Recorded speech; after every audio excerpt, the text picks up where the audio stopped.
Et donc, votre business à proprement parler a été plutôt impacté positivement par la crise. A été impacté positivement, ouais. Ça nous a permis aussi de lever un tour de financement intermédiaire pour pouvoir justement garder en fait cette accélération et pouvoir continuer à faire ce qu'on faisait parce que en termes de marketing, de développement, on a quand même vu accélérer pas mal le tout. Alors, je crois qu'il y a deux aspects dans le food détective. Il y a l'aspect pour les restaurateurs et puis aussi pour les particuliers.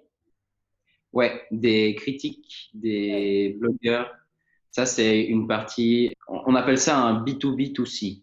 Ok. C'est-à-dire que c'est une plateforme sur laquelle nos clients, les restaurateurs, ont la possibilité d'être visibles. Donc, automatiquement, on va penser au client final. Mhm. C'est une plateforme qui nous permet aussi de faire de l'acquisition de restaurants en ligne beaucoup plus rapidement que si on était seulement une API qui centralise tout pour les restaurateurs.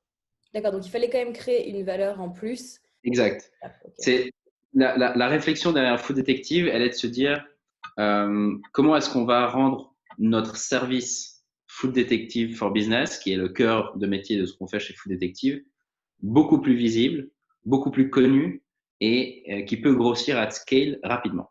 Mhm. Et un moyen de le faire, en fait, c'est d'avoir une plateforme B2B2C qui fait en fait que les gens connaissent Food Detective et automatiquement vont en parler autour d'eux ou bien le partager autour d'eux.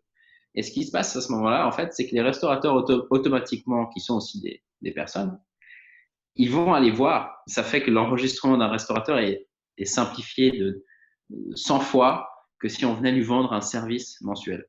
Mhm.